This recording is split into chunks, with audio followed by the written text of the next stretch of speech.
Hey guys, welcome back. And we are going to be messing with some scrap paper. And if you want to gather up some scrap paper right now, you're going to want them to be all the same size. And then what we're going to do is tear those up and make kind of almost like a quilt type collage with those pieces of paper.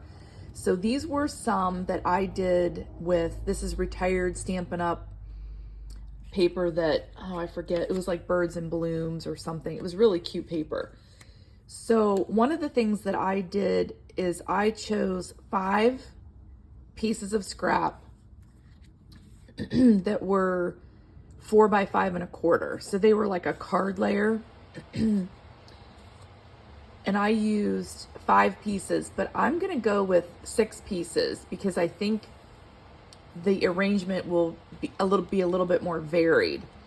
And I ended up getting 5 bases because I used 5 pieces, 5 scraps.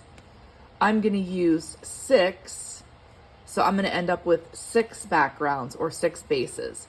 So this was the arrangement that I got from this first attempt, and a couple of things about the paper quality.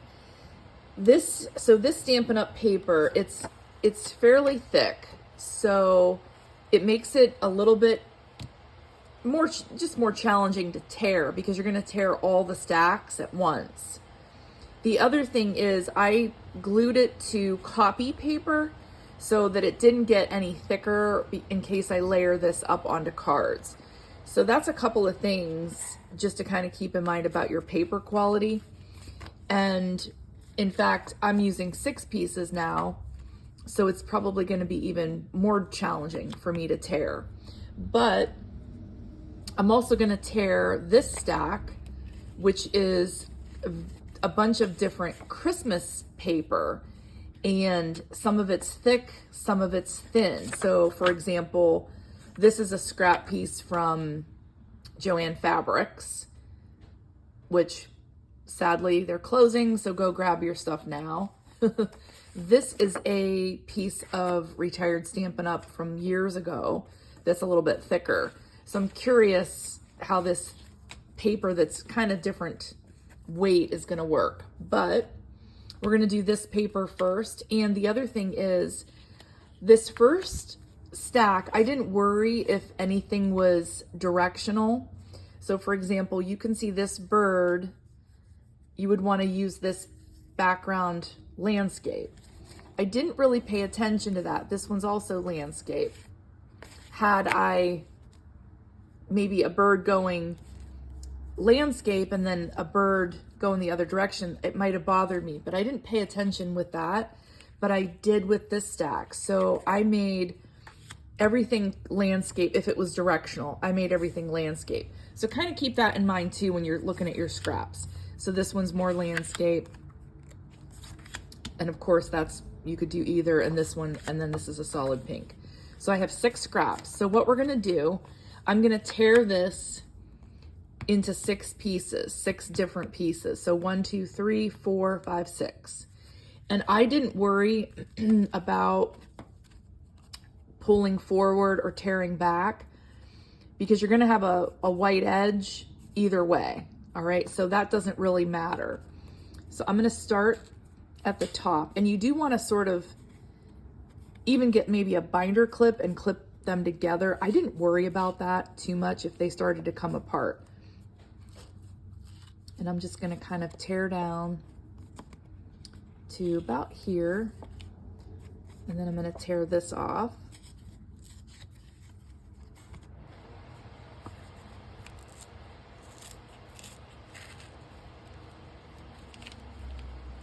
And it is a pretty thick stack to tear through. So 6 pieces of Stampin' Up! Paper is pretty challenging. And you want to keep these in order. You don't want to put them out of order so that when you put them back together, it's a little easier to get them to fit on a card base so that you have alternating paper patterns, because that's the point. So make sure you keep these in their areas, in their stacks and in their, so this one's going to be here. This is going to be the middle piece. And this is going to be the end. All right, so you want to keep those stacks together. So now you can do this or not if you want to ink the edges. So I'm going to actually do that for this stack. And I'm just using some Distress Ink Vintage Photo.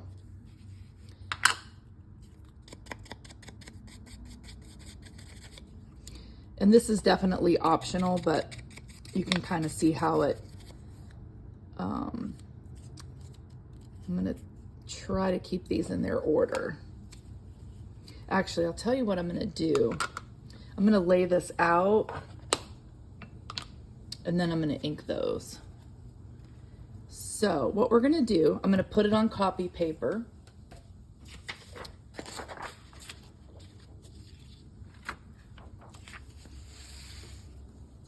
And we're gonna arrange them like every other one. So for example, let me take this stack. And we are going to take this top left corner and we're gonna get 6 card bases. So this will be 1. We're gonna move kind of like we're dealing cards. This is gonna be 2, and I'm not gonna fit more than 2 on here. So we're gonna scoot that up and get that off camera for a minute.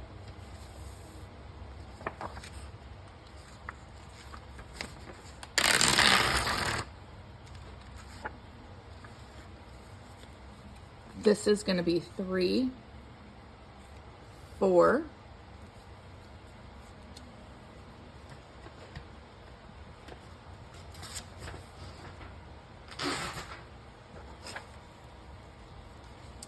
and then let me scoot this up a little.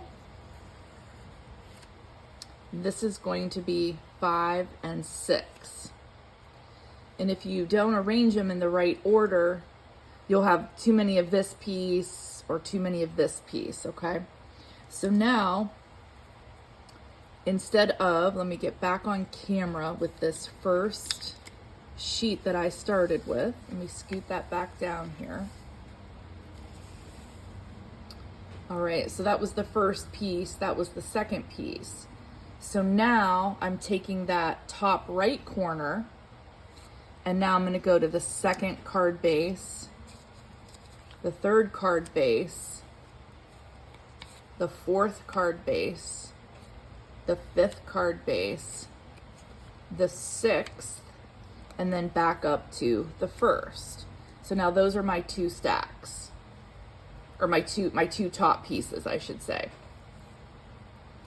So now I'm taking that middle piece that I tore off.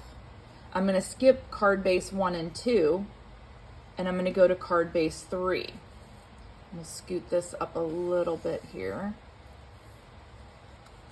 So we're gonna go to card base 3, 4, card base 5, 6,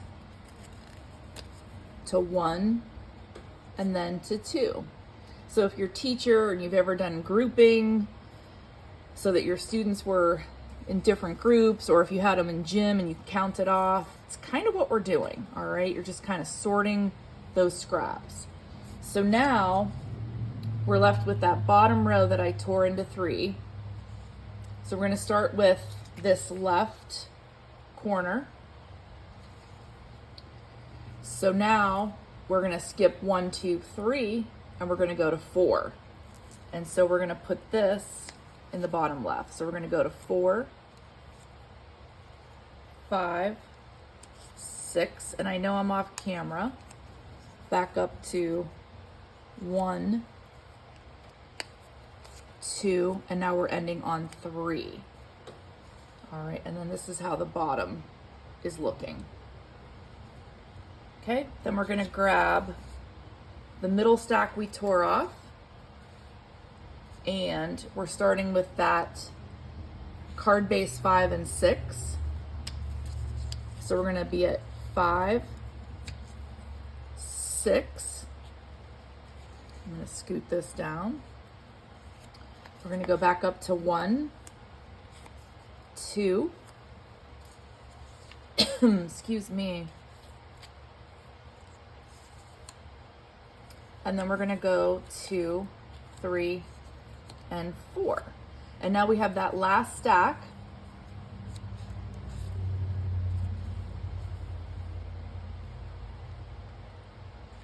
So stack 6, you're gonna start with card 6.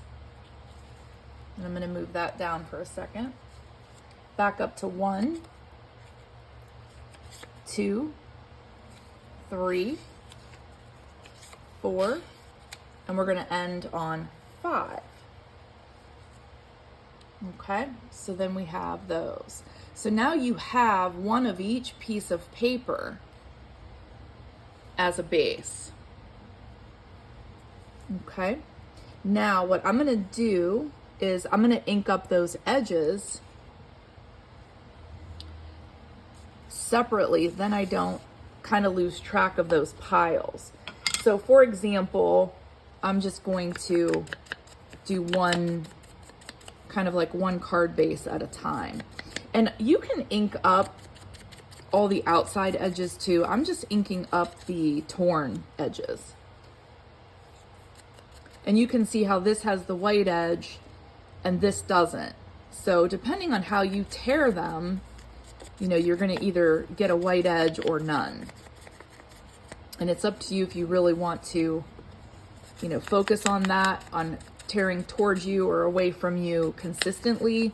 And that's how you're gonna get the white paper versus your keeping your top of your patterned paper.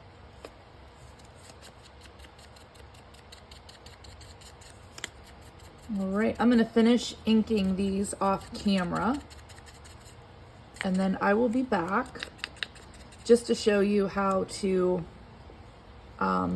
glue them down. And it is not gonna be a perfect alignment, so, you know, kind of keep that in mind. All right, if you wanna pause and ink yours, I'm gonna come back and have all these inked for you. Okay, so I inked up the edges and then I also glued 4 of them down, and I'll show you how I glued them and kind of my process of that. But you can see, for example, if you don't pay attention to the direction of your paper, then you might have something going the opposite direction. And if you're going to use these as a background, you might not want to have that happen. The other thing too, before I show you how to glue them down, if you don't like some of these gaps that are in here, you can get them to be a little bit closer together if you hold your paper stacks together, like with a binder clip or something like that. I wasn't worried about that, so that's kind of why I have those gaps.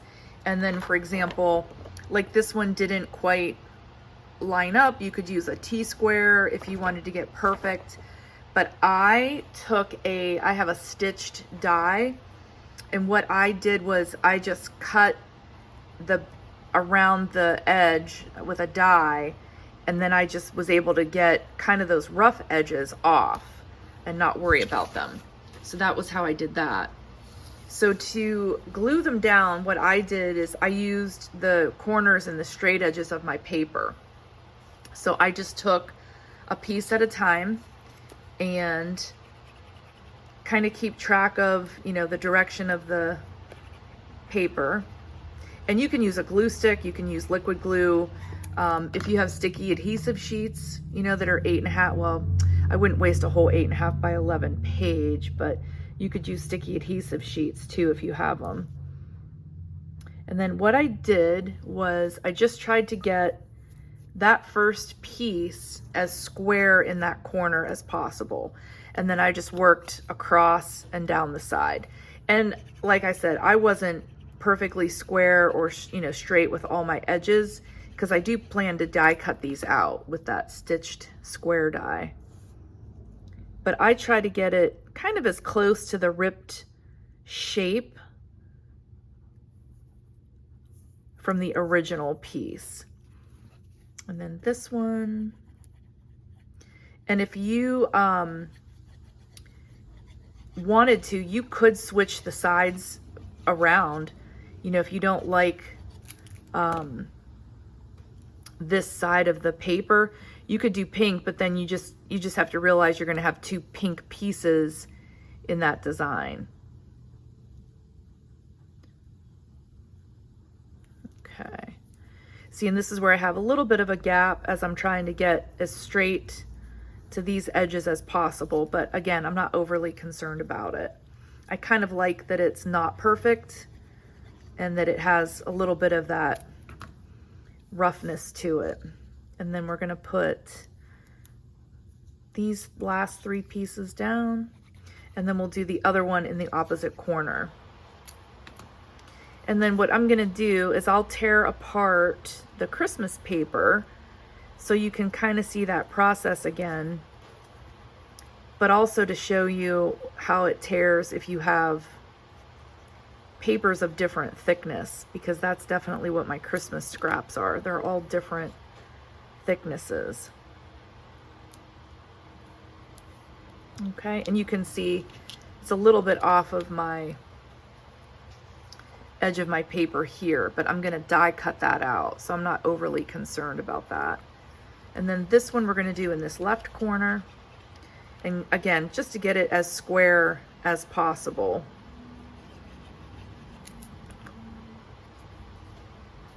We're going to put this in this corner.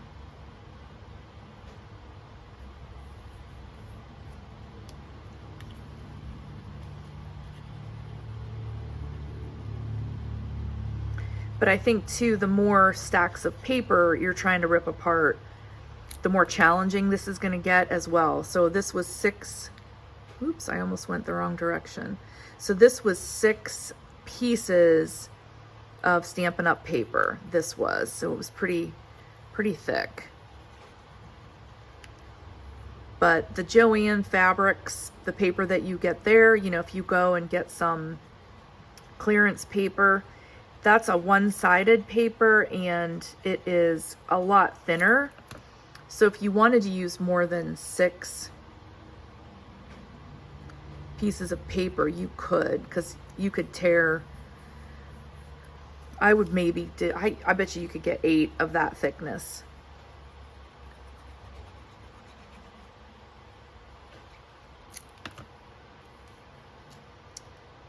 All right. Last couple on this one, and then we'll do that Christmas stack. I'm kind of curious to see what that Christmas paper stack is going to look like. This, for example, this paper was all from the same pack of paper, so it's definitely complementary. I don't know, for the Christmas paper, it's all different types of Christmas scrap that I had, so I don't know if it's going to be complementary or not, so we're going to see. Okay, now what I did was I just kind of cut these down so that I could put them through my die machine. All right, and you could certainly cut them on a cutter just to kind of square up the edges as well. It doesn't have to, they don't have to be die cut. I would definitely let them dry a little bit so you don't shift anything if you are going to run them through a machine. And then let's play with our Christmas scraps and see how these tear.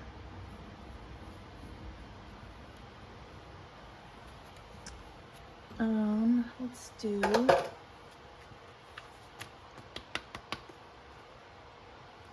in fact, let me set these aside. We'll let these dry and then I can die cut them later. And we're gonna get, so I have 6 sheets, so we're gonna get 6 pieces of copy paper. Get these ready.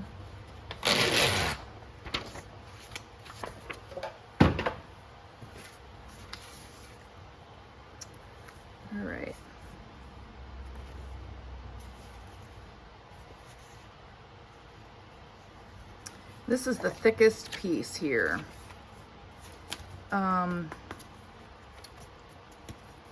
We'll try it out. I'm not going to binder clip this at all either. And I'm thinking most of this is one-sided. So I'm going to try to tear, well, it's not going to matter. I'm still going to have a white edge no matter what. But I'm going to do the same 6 pieces. So I'm going to tear these top 2 in half.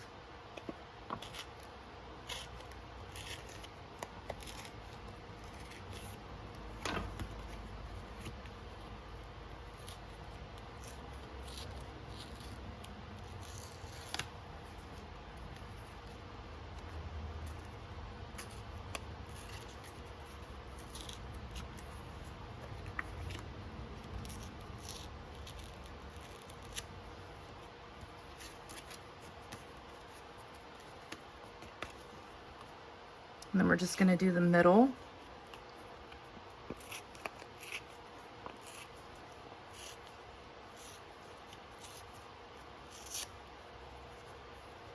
And then we're going to do 3 pieces down here.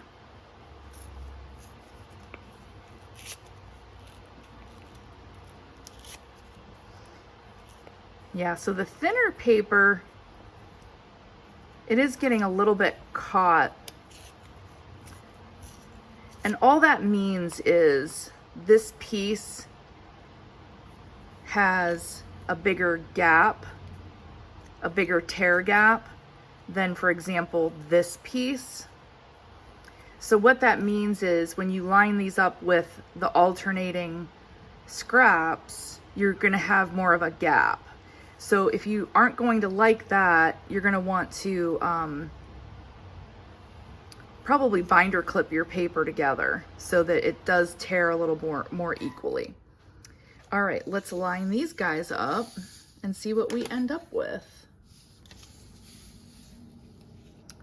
So we're going to take that first corner and we're going to count these out. We're going to have 6 backgrounds.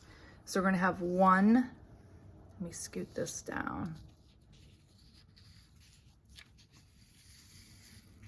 Okay, so we're going to have 1, 2, move these aside,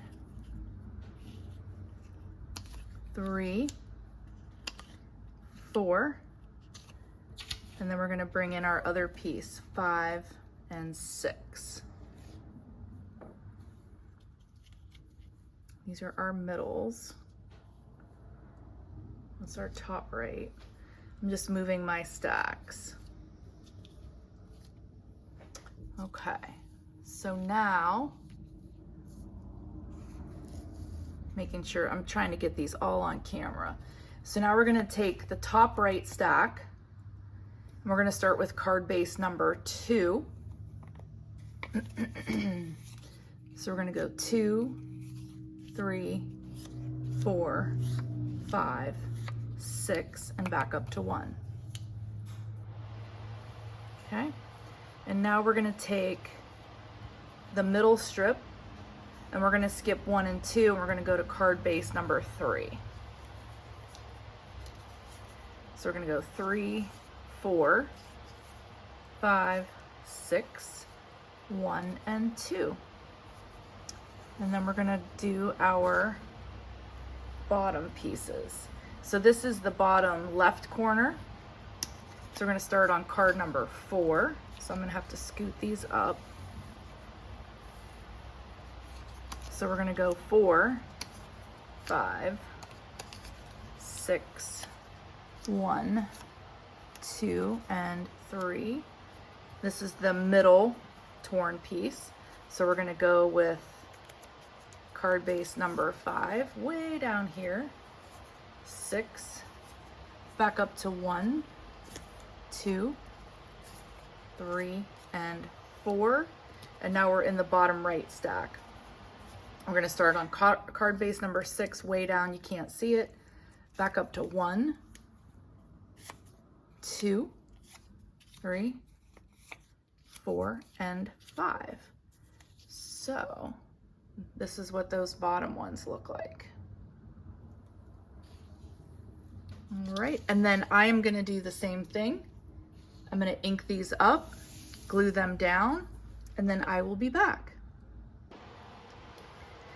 My gosh, wait until you see how these have come together, and I'm just gonna glue these last two just to show you again, you know, how to glue the pieces and kind of meet up those little puzzle edges. But you can use glue stick in the same way I'm doing this too. And but again, just kind of square it up to an edge, a T-square if you have one, if you really want to be that detailed, and then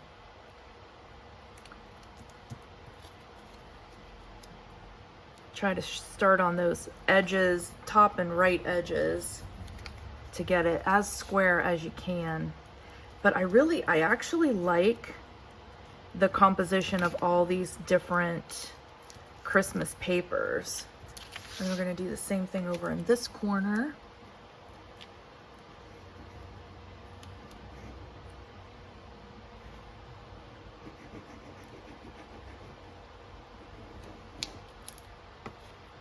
And again, start in that top right.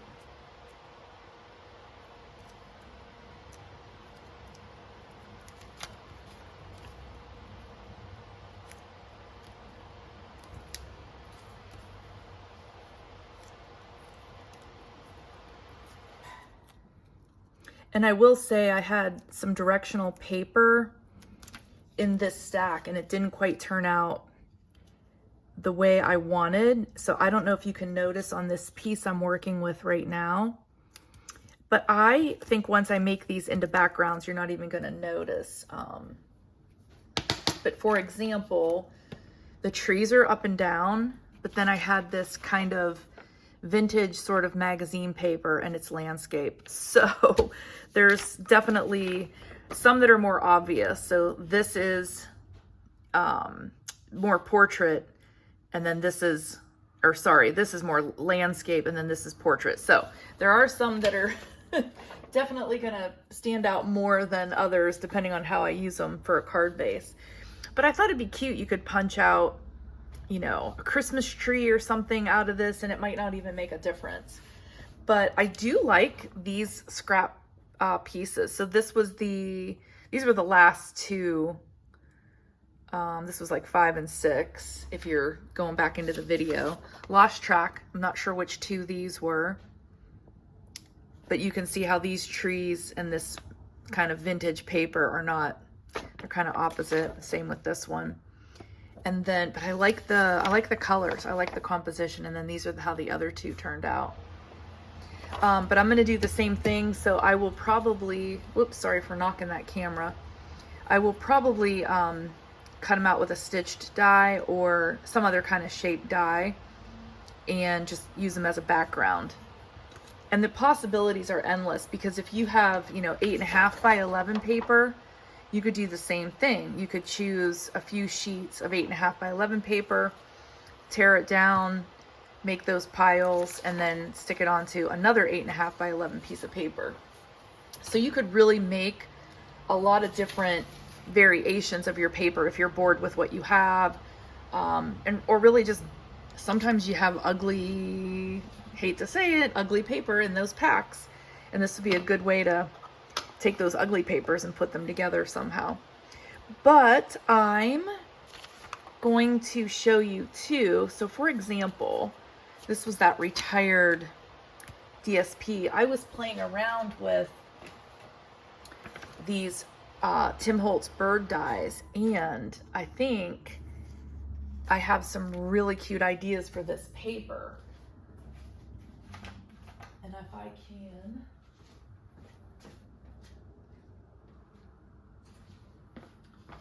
so I had dyed some paper, and then I played with these dies. So there's 6 dies.